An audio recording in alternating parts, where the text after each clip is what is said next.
Awesome. I think we're on the same level. Are we recording? Okay.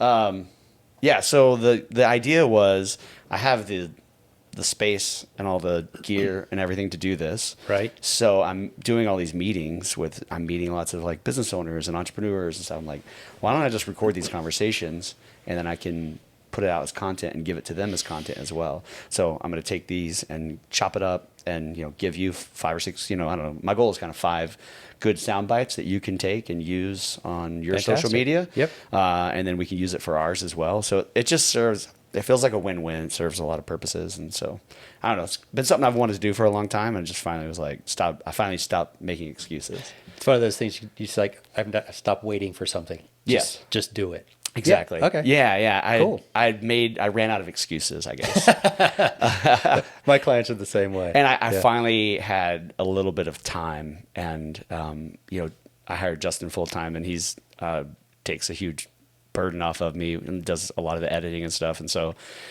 I have a little bit more time to like do the things that I have wanted to do, like work. What I always say is like work in my business work in my business or on my business, work on my business instead of in my business. Yes. And, cause I was just a solopreneur, I never had time to work on my business. I was always working in my business. And so I feel like now that I have a little bit of help, and a little bit of breathing room, I can work on my business. It's a whole different world working on it instead of in it. Yeah. Yep. I'm getting to that point. Yeah. What part of your business are you outsourcing right now? Right now it's the marketing. Okay. So I just, back in January, I hired on a someone to do my social media and marketing stuff. And while I still have to do things, certain reels and things like that, which I still don't. We have to create the content, right? She creates a lot of it. Okay. But sort of the videos of me talking and doing those things are something I have to do. But for the most part, that's helped me a lot. Is she giving you the ideas? Hey, I need like a video of this. Okay. She'll outline for me, I need these reels. They need to be this kind of thing. Yeah.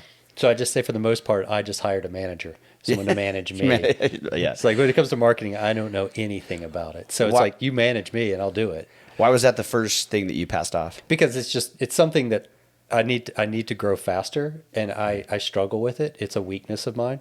I know what I like to do, and I know what I don't like to do. Yeah. And the one thing that I know that owning a business has taught me is I've learned what I like to do and what I don't like to do just by having to do it all. And there's certain things I just avoid, and marketing was a big one. And it's probably the one that you shouldn't avoid the most. Yep. So I'm like, well, I'm going to have to just suck it up and just pay somebody to do it for me. Yeah, or it'll never get done. Or it'll never get done. Yeah. And then, then you wonder, why don't I have any more clients? Yeah. It's like, because you're not marketing anything. So, yeah, and there's a lot I'm learning. It's sort of like what works, what doesn't work. Because it's marketing, I've put a lot of weight on her, which is good in a way, but there's also that part of me that's a little controlling. It's like, are we doing this right? And so I'm trying to be a little bit of a hands-off person, which is different for me because I'm so used to running the whole business, working on it, every and aspect in it. of it. Yeah, so every aspect. So pulling back and going, just trust the process. How Let it happen. How are you measuring success with your marketing? Right now, it's just a growth of like social media followers, building that up, getting more. That kind of aspect of it is where I'm putting a lot of my seeing with it successful. I think, and the next step is it's because my social media is minuscule for the most part. Because I don't like social media. I think the nature of what you do, because it's so niche down, I don't think you're going to get like a huge following. No, and I'm not looking for like thousands of people. You want a small number of very engaged people, right? Correct. You want a community. Yeah. Yeah, a small community. So for me, it's like I have 120 Instagram followers, which is 100. That could probably be more than that. Yeah, but that's what I'm saying. It's like, because I never did it. I would do a little bit at a time. So, for me, it's like if I get to 400, that's a big, that's a big following. Yeah, 4x it. Yeah. Yeah, instead of looking for 100,000 or 10,000 or whatever, which it's not. You're looking for engagement instead of, numbers. Yeah. Yeah. And part of what I do in my business is education more. I sort of see myself, though I'm a personal trainer and I'm doing mindset coaching and I do a little nutrition. Ultimately, I see myself as an educator for it because the people I work for or the people that I focus on working with are beginners. So a lot of that, when it comes to like Instagram or whatever, it's more like I want those posts to be educational and that kind of thing. So for me, that's so that so it is niched down, but Yeah. there's even within that when I'm trying to educate more. Why don't you go ahead and give like the 30-second elevator pitch of exactly what you do for people Right. who are watching and listening? I am a owner of a business. Right now, it's called Phoenix Fitness, but it's in a transition stage. So I'm going to move it over. So the business is going to be called Coaching for Bariatric Success, and I work with people who've gone through bariatric surgery or planning on going through bariatric surgery. And what is that? It's bariatric surgery is people think of it as like gastric bypass, things like that. It's reduction of your stomach and changing of your plumbing for the most part, moving around your intestines, Okay. all this stuff in order to reduce the amount of food that you eat. That's the basics. There's a little bit more to it than that. But the ultimate thing is it's a weight loss. It's a tool for weight loss is what it is. And for a lot of people that go through this, they come out the other side, and it's a fairly significant procedure that you're doing. And it's not keto or something where you can just eat it. I mean, literally, they're changing your plumbing and messing with your stomach. What's the recovery time for that? It takes 6 weeks. So So then to after like physically recover and be ready to move around. yeah, so you come out, and in the first 6 weeks, it's a lot of it depends because they do so many things. Like there's one called a gastric sleeve where they cut out about 80% of your stomach and pull it out of just pull it out. You just remove. That 80%. seems very dramatic. It's very dramatic, and ultimately that's the least dramatic of them all. But what happens is when they do that, they staple this new banana-shaped stomach, and that stapling and the healing takes about 6 weeks. Okay. So, and they do that. There's the other ones where they take the stomach still there, but they make a little pouch and they reroute your intestines around it. But all that is it takes about 6 weeks of recovery, mostly because everything's got to heal and come back to place. Yeah. So that recovery is That's major surgery. It's major surgery. It's a big deal. And when people do it, if you've done it right, you've put a lot of thought into it first.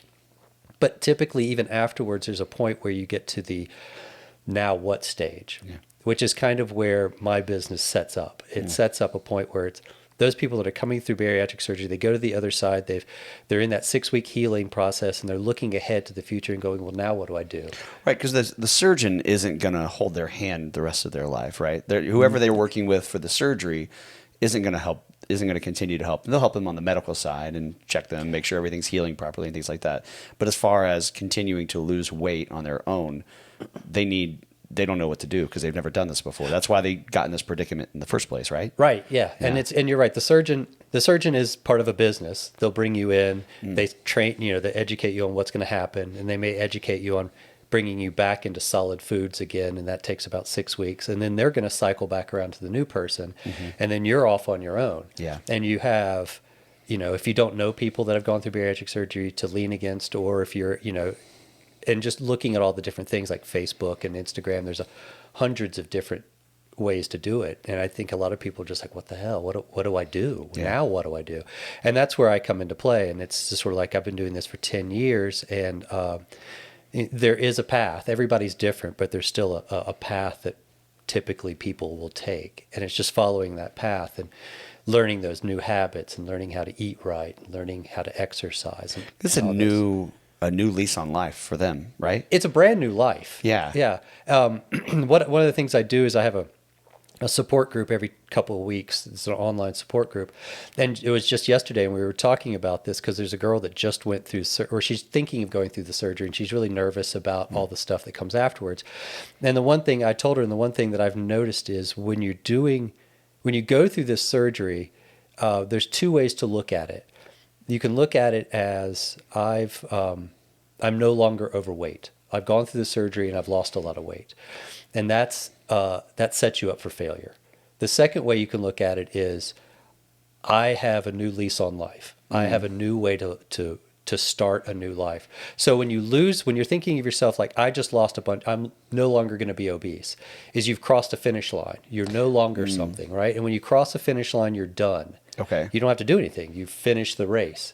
And that's where people get into trouble because they think, well, I've done this surgery, I've lost a lot of weight, I'm good. Do a lot of people with that mindset, are they putting weight back on? Yes. Yeah, typically when you have that mindset, you're putting weight back on because you've not changed anything in your life. But if you come into this and you're thinking to yourself, I'm starting a new life. Yeah.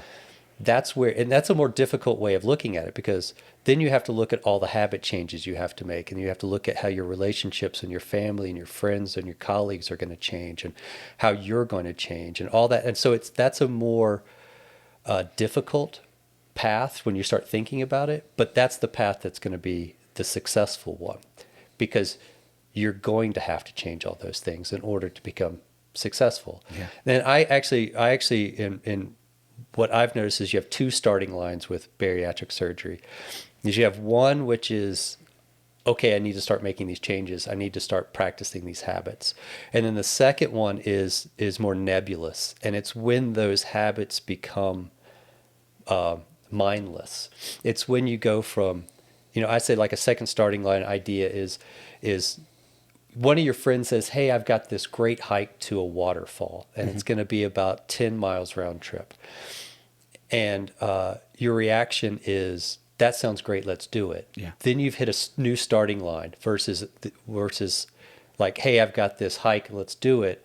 And you're like, oh, I don't know if I can make it. I don't know if my weight's going to be there. Am I going to slow them down? Am I going to, that worry about who you are as a physical person.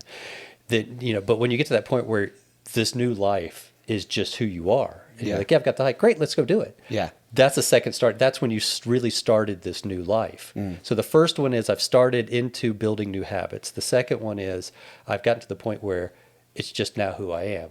I now go to the mediums or the smalls to buy clothes. I don't start at triple extra large and move my way down. I shop at a totally different store now. Yeah, right. Yeah. I don't even go to that store anymore. Yeah, I look at myself in the mirror and I expect myself to be the size I am. Versus, is that a big thing for them? Like just looking in the mirror and seeing a different person, and not recognizing the person in the mirror. There's a lot of that. People look at themselves because you still have, especially if you've been overweight for most of your life, you look in the mirror. If you do at all, some people don't. Oh wow. They just avoid mirrors. They avoid mirrors, or if they're passing some kind of reflective surface, they won't look. But when you do look in the mirror and you're like, who the hell is that? Yeah. And it is to a lot of people, it's like this mind, like, whoa, I don't know what's going on. And so that's part of that. That's in between the starting lines. You've started this new habits, but you haven't gotten to that new starting line where you're like, yeah, that's who I am. This is normal. That's just who I am now. So you're doing like physical training with them, like weights, body movement, stretches, and you're doing what else are you offering to your clients as far as services? So the services I have, and it's sort of the basic of what my business is there's three things you need in order to become successful with any kind of weight loss or health change, whether it's bariatric surgery, you do something else. Is you have to have the exercise, which is part of it. You have to make sure your nutrition's right and your eating is right, and then you have to do mindset work. And this is the gap between the starting lines is the mindset work. So I started my business doing just the exercise aspect of it because I have a gym. It's a small private space. I work just with clients one-on-one typically because it's less intimidating. But I noticed that there is a lot of mindset work of just feeling comfortable in your body and but also starting to understand why you became obese in the first place. And it's not as an easy answer as, well, you just eat too much. That's a cop out. It's a lazy answer. It's a lazy answer to a complex problem. Yep. The problem typically is people have things they're hiding from. They're eating their emotions, they're eating their boredom. They had a difficult life growing up, and some sort of trauma that's undealt with. Right. And I don't do like trauma work. I'm not a therapist. I don't want to be a therapist, but what I've gotten a lot of training in just helping people start to see like, well, what kind of, you're eating a lot lately. What's happening in your life? What's changed? What stressors are coming up? And sort of helping people build tools to go forward with their life.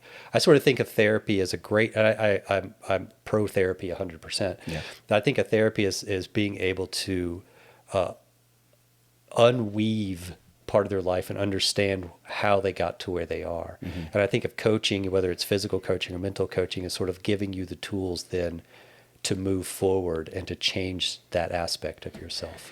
Yeah, well, you're talking about the three things. So it's, exercise, fitness, it's nutrition, and then their mindset. And so you're kind of helping them with, rebuild all three of those things. But at some point, it's on them to go out and take each category further on their own, right? And part of that mindset might be doing therapy on their own. Right, yeah. Yeah. And I really recommend that people that go through this surgery, even consider it, find a therapist. You do some psychological evaluations before the surgery, but that's maybe 1 or 2 sessions at most. Okay. And it's more just... They're doing that with their surgeon, or someone the surgeon passes them off Yeah, to? it's part of the prereqs Gotcha. to get the surgery is to have a psychological evaluation. But those don't usually get to the point of it all. They're just a way to start. So yeah, I think if you're going to do the surgery, even think about it, getting a therapist that works for you and can sort of help you discover issues you might have that will keep you from losing the weight and keeping it off is really important. Yeah. Yeah. All right, I want to back up a little bit and figure out how you got to this. Okay. How you got into Right. this business, because it's such a niche, niche. I never know how to say it. They both work. Yeah. All right. Cool. One's European, so I'm not that fancy. So niche. I'll go with niche. So you, where did you grow up? I grew up in Asheville, in North Carolina. Yeah. Western part of the state. Beautiful. Did you spend a lot of time in the mountains as a kid? I did. I didn't spend as much as I wanted to. My family wasn't a big outdoorsy family. Okay. Especially my father was just not. He did not do that. So when I did it, it was a little later in life. Okay. And you've never gotten the bariatric surgery, right? I did not. Did you ever struggle with weight growing up? Yeah, I did. I always called myself the fat kid in middle school and into high school. Okay. And it's interesting that even back in the day, as old as I am, I was the big kid. Everybody else was still skinny. I think, unfortunately, that's kind of changing now. But, as a kid, especially middle schoolers are really mean.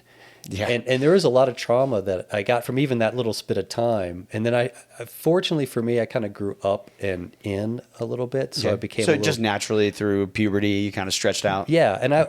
So I kind of moved out of that. But that idea of being the weird, the fat kid, whatever, has stuck with me for most of my life. It's strange how I can go and still experience that trauma a little bit from 8th grade to 10th grade. Yeah. So in a way, in a very small way, I can understand how people who have had obesity most of their life feel about it. Yeah, I can't in any way imagine it being for my whole life. Yeah. But so I didn't have to do the surgery. But what hit me with bariatric surgery and getting into it was I've been doing fitness for 12 years now. Okay. How did you originally get into doing fitness? Fitness was my family has always been in healthcare and in that aspect of it. And I've done other things in my life, but I was thinking that I really wanted to get back into that part. I grew up in a family that was like about, helping others in that aspect of it, in their health. And I had gotten into fitness late in my life, and I noticed that I really liked it. It changed me in a lot of ways for the positive. And I was like, well, I kind of want to do that. And I like education. Like I said earlier, I feel like I'm a teacher and I like teaching people, and that's sort of, it all worked together. And so I went and got my certification in personal training and just started working in it. And I enjoyed it. I enjoyed hearing stories of people like, I just fit into a pair of pants. Yeah. That seems silly to a lot of people, but it isn't. It's a big change. Like, wow, and that was sort of my passion, was like hearing these small stories of, were they like from your clients, or were it just anybody who had a success story? Well, at first it was anybody that had success stories, but when my clients get in there, I sort of feel like, I always say I get 5% of this. You get 95% of the work, and I get to take my commission of 5%. I like that. Yes. So, but for the most part, it's just hearing people enjoying the change and putting the effort in and going, wow, this is amazing. Yeah. And that sort of prompted me to continue with it. And I did the first 2 years of my career, I just jumped around from place to place trying to figure out what I wanted. From gym, working at different gyms? Yeah, I drove all over the city, working. I did all the different group classes, personal training, all those things. And then with a couple of colleagues, we got into talking about, what we wanted to specialize in, especially in physical, in personal training. Specializing is kind of the only way you can continue with it. And fortunately got to talk with a registered dietitian at a bariatric center in Denver, who through that aspect, I learned more about it. And what I learned was what I kind of came to the point of, which is a lot of people that come out of the surgery are like, I don't know what to do. Yeah. And so I decided to take it. It's like, and me and there are a couple other people got to take it and go with it. And sort of, we built an initial business that transformed then into the business I have now. Most of my colleagues have moved on. Okay. So, but the idea has always been to help people who've gone through bariatric surgery navigate that year to 2 years post-op and be able to get to a point where they're at their second starting line and their life just starts. So how did you get your first client, post-bariatric surgery client? I did that I worked a lot with, it was Rose Hospital, and they were very nice to allow me to come in and do a little, very short presentation every week at one of their classes about the importance of exercise after bariatric surgery. Okay. And they helped me a lot. Would there be multiple people in these classes? Yeah. Okay, yeah. so they would come, they were about to get surgery? They were about to, or they just had it. Okay. One of the two. It was pre or post. And then I would go and just talk about that. And that's how I sort of built my client base up around that aspect of it.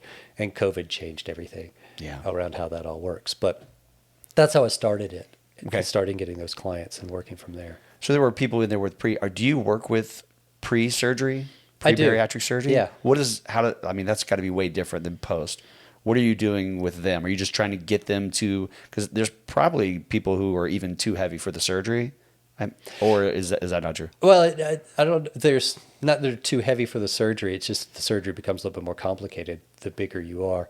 But yeah, for the pre-op, a lot of the pre-op people, it's starting to help them build the habits. Okay. It's building the habit of just showing up at a gym and working out. The workouts may not be an intensity because you're at a size which is uncomfortable, but it's still just let's just meet and do what you can. And the idea is to just start doing it as often as you can, and other things. It's sort of like coaching them through. These are some of the eating habits you're going to have to start dealing with. It's eating smaller amounts of food, sipping your water instead of gulping your water, not drinking and eating at the same time. There's a bunch of them, but being able to start building those habits a little bit before the surgery so that... Did you say not drinking and eating at the same time? Yeah. What is that? So there's... Is that something that everyone should do, or just... No, it's very specific to bariatric surgery for the most part because you have a smaller stomach. Some people call it a pouch. Oh, so you're saying post-surgery they shouldn't drink and eat at the same time? Yeah, after surgery. Yeah. Okay. And it's because it has this... When you eat, you don't have a lot of food. And especially if there's not... depending on the surgery you don't have that... it's called a pyloric sphincter. It's the one at the bottom of your stomach before it goes into your intestines. Okay. And with like bypass, you don't have that anymore. So the food just sort of sits in this little pouch, and then it'll slowly drain out. And if you drink, it'll drain out faster. So the food moves through faster. You get the sensation of being not hungry but empty. Yeah. And there's the idea you may eat more. Okay. So because you're washing the food out of your stomach, essentially. Yeah, it's not sitting in there long enough and feeling satisfied for a long period of time. So that eating and drinking, that's a difficult one. People have a really hard time with that. I would have a hard time with that. I would too, actually, just to be honest. Yeah. So so the pre-op people, there's things like that, just like practicing those. So when you go into that second part of your life, then you sort of have an idea of what that's all about. So that's how I work with a lot of my pre-op clients. You mentioned to me a couple of success stories that like two people who were doing like Olympic weightlifting, powerlifting. So that's been really that's incredible success story, and that was really cool. And I was that like their goal from the beginning? No, it wasn't at all. And one of them was a bariatric surgery client, and the other one was not. She had just found me because she's like, I'm overweight. I want to lose weight, but I don't want to go to surgery. You seem like the right kind of person. And I'm like, I can do that. I work with people that don't go through bariatric surgery that just feel like they need to lose a significant amount of weight. So they both came to me at different times, didn't know each other, and both in their mid-30s. Okay. And I was just working with them, and they both were, I guess the best word is very intimidated with gyms. Okay. They did not want to go to a gym. Dude, I'm intimidated by gyms too. I'm intimidated by gyms. I walk in there and I see some of the people in there and I'm just like, I don't even know. I don't even know what half these machines do. Right. So I totally understand. Yeah, I'm the same way. And I go in and go, I know what to do, but I'm like, yeah, I don't know if I'll be here. Just don't want to stand next to that guy curling, 100-pound dumbbells. I'm like, I got my 30s, straight in. Yeah. So it's definitely intimidating. It is. It's intimidating to a lot of people. But I will, as an aside, most people at most gyms are very accommodating. It's their hobby and they love to talk about it. So but for these two girls, they were very intimidated by the gym, which is the reason they came to mind, because it's a private gym. I work with them just individually that way. And after about 6 months of working with them, both, again, independent, asked me, they're like, you know what looks really cool? Powerlifting. And I want to do that. I've never said that, but I'm glad some people enjoy it. I didn't either. And I'm not, I've never been I'm not a powerlifting coach, but I've been in fitness for a long enough period of time. I can figure out how to do this. And I was like, okay, let's do it. And I at first was like, look, I'm not a powerlifting coach. We're going to figure this out together. Yeah. And they're like, that's fine. I've never done it either. That's awesome that you're willing to be flexible like that and like learn new skills for your clients. Yeah. And I love doing it. And I nerded out I went and read everything I could on powerlifting. I was like, how does the form work? And what's the competition like? And then I gave them these workouts that were, I kind of look at them and go, God, I don't know if I could do them. But and once they connected with powerlifting, they were all in. Yeah. And it was successful because they started going to the gym, and they went from being intimidated by the gym to loving it. Like they would go and like I would spend my workouts for them like an hour to an hour and a half workouts, and they're like, I was there the whole time and I can't wait to go back. And they're all in. And there's something about lifting weights, doing resistance training that gets like the good hormones going. Yeah. And if you can kind of capture that and get some momentum, I feel like it really can build on itself. Because you're getting those good endorphins, you're starting to see a little bit, especially in the beginning, you start to see a little results. And I imagine that's, your clients are seeing results pretty instantly. Yeah. Yeah. Yeah. And that's the part is that aspect of it. And they were feeling the results of that. And they got to the point where they went and they competed in a powerlifting competition. I introduced them to each other. Oh, cool. And they became really good friends, and they don't work with me anymore. They both said in their own way, because my gym, it works mostly beginners, so my weights only go to a certain thing. Yeah. And they both got to the point, it's like, well, I deadlift more than you have. I have to go to a power. I'm like, I think fair enough. I think that's an amazing way of saying I need to go. So they're with a powerlifting gym and they're continuing, and I love that about it. I love that they've gotten to that point in their life. Yeah, I guess that's one of the struggles of your business, is that a success story means that maybe they move on. Yeah, my goal is to work myself out of that client. I want them to, I educate them, and I want them to get to the point where they're like, I can do this. Yeah. And I have some clients that do that, and I'm fantastic. And some clients are just like, I kind of still want to have that motivation. And so it depends on the person. But ultimately, to me, I want to get someone to the point where they're comfortable with exercise, they're feeling that their mindset is getting right, and their food is at a point where they're going it. And maybe, touch base every once in a while. For the most part, though, it's sort of like, bye, Geof.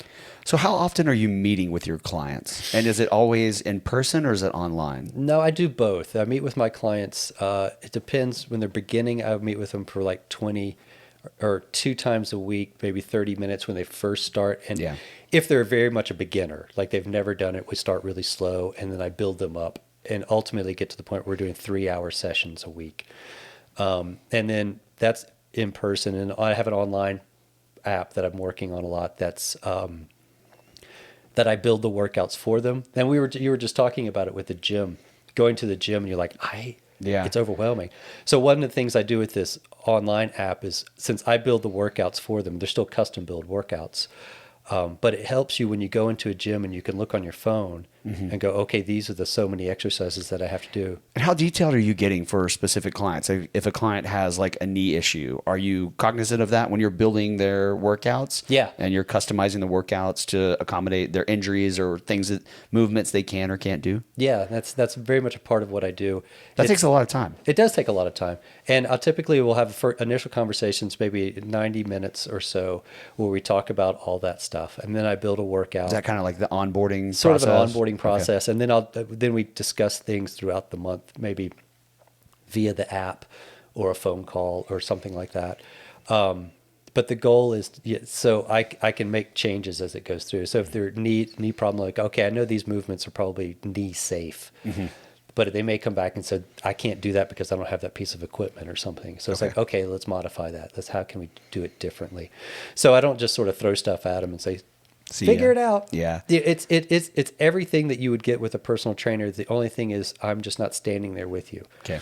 So for the most part, it's all that. And I have a couple clients that I do Zoom sessions with. Okay. Personal So they training. can be fully remote. They can live on the other side of the country, or the other side of the world. I have a client, and you can still coach them. Right. I have a client in Florida. I have a client in Georgia that I work with, that I do one-to-one personal training over Zoom. That's so cool. So they have the equipment. I talk them through it. I watch the beauty of technology, because they would have never been able to find, 20 years ago, they would have never been able to find someone like you probably in their neighborhood where they live. I mean, maybe in the larger metro areas, but if you live in a smaller community, the internet and technology just opens up a connection between you two. Yeah. That's so cool. Yeah. And I love that. I love that I can reach out to more people and help more people with that aspect of it.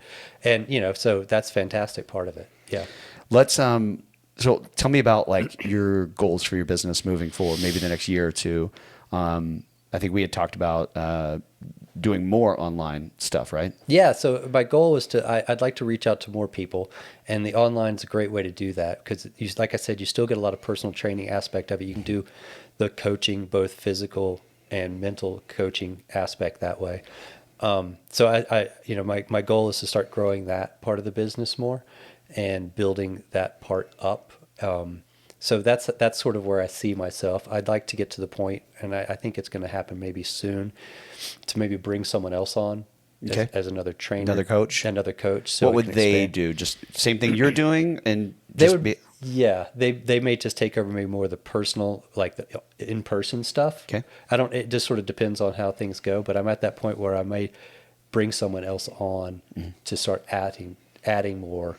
Are you looking for someone who is already trained, or you want to kind of train them in your way, how you do things? I think I'd like to get someone who's already trained, but is willing to, but doesn't have to understand completely the obesity aspect of it. Because there are some parts of working with somebody who has been obese and doesn't understand their body and how they move, and just no fault of their own. It's just they've never really had to. But it would be nice to have someone who's more open to that. Like, okay, let's work with this specific population in a specific way, if that makes sense. Yeah.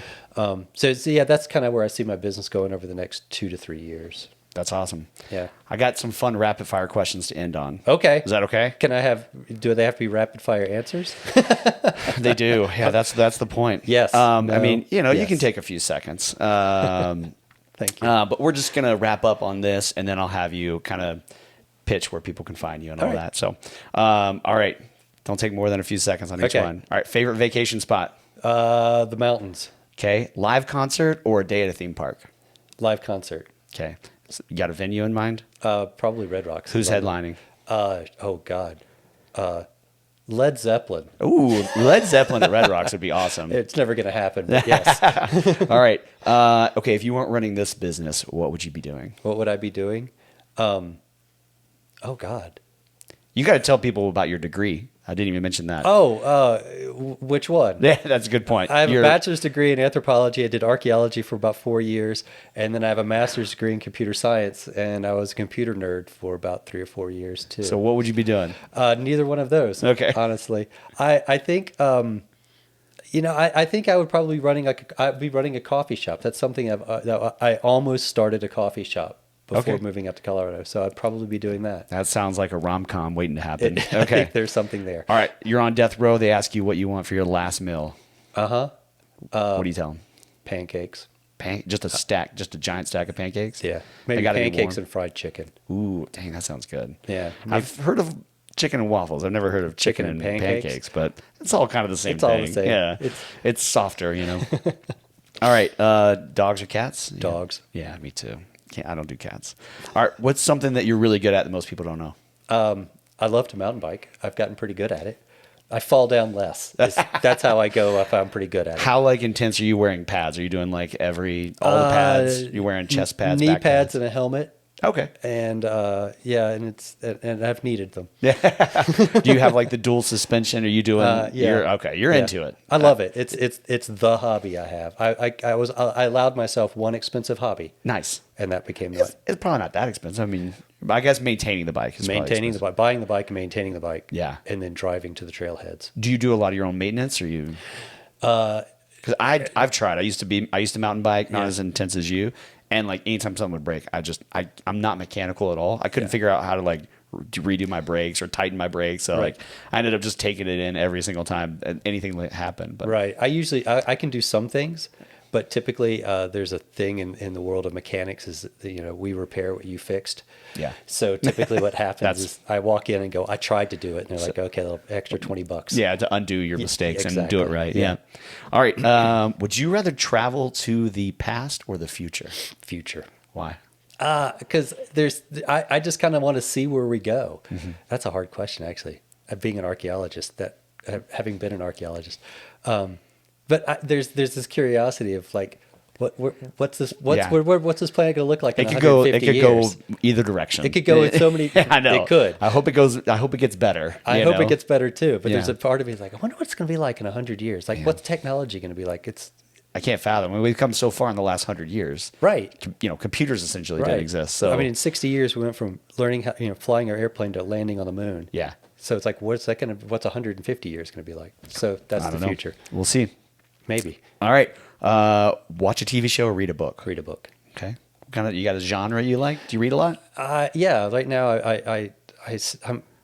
I'm a big nerd. I like sci-fi. Mm-hmm. And have you read the Expanse books? I started reading them, and then I got into the Expanse. Then I got into the Amazon, the TV show, and I watched all those. Okay, well they only go to like 6 episodes. The book, there's 9 books, Is there? So there's like a whole another trilogy that you Is there? haven't seen. Yeah, I've only read the first. It's really 2. good. Okay, okay. So I need to go back. There's 9 books, so not intimidating. It's like my favorite. Yeah, it is intimidating. Audiobooks, man. Just when you're mountain biking. There you go. All right, street smarts or book smarts for you?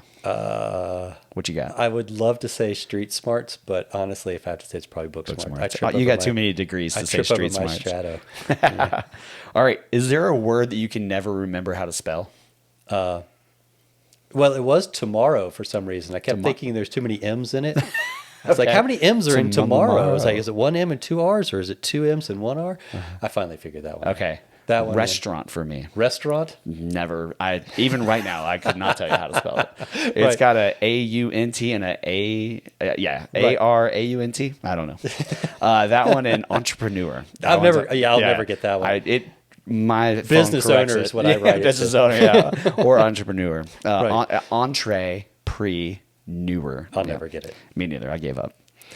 Cool. All right. So that's it, man. That's it. That's okay. it. Yeah. Fantastic. I want you to just tell anyone listening, anyone watching, where they can find you. Mm-hmm. And that's it. You can find me online at phoenixfitnessdenver.com. That'll be changing hopefully soon. Yeah. When's the goal? When are you going to change the name? Hopefully by the end of this, by the beginning of the summer. Okay. Of 23. What are you waiting on? It's just sort of, I'm getting the logos and some of the other stuff together and you building want the to website. You want to have everything before you launch? Yeah, I just want to switch it over. I'm bad. I'm the opposite. I just launch something. I'm like, and then reverse. And then they're like, what are we missing? I'll figure it out. Well, that's because I have this unfortunate perfectionism that you can never be perfect. It's like, well, that's not right. I can't do it. So it's sort of like you starting a podcast. Yeah. You just got to do it, right? Yeah, you just got to do it. So it'll be coaching for bariatric success.com. Cool. We'll put all that in the show notes and all that stuff. And then I have a physical space right now on 8th Avenue near downtown in a warehouse space. So you can find me there as well. Cool. Awesome. Well, thanks for your time. I appreciate this. This was great. Yeah, I had a great time. You were awesome. I appreciate it. Thank you. Cool. All right. That's it. Thanks, everyone. Thanks.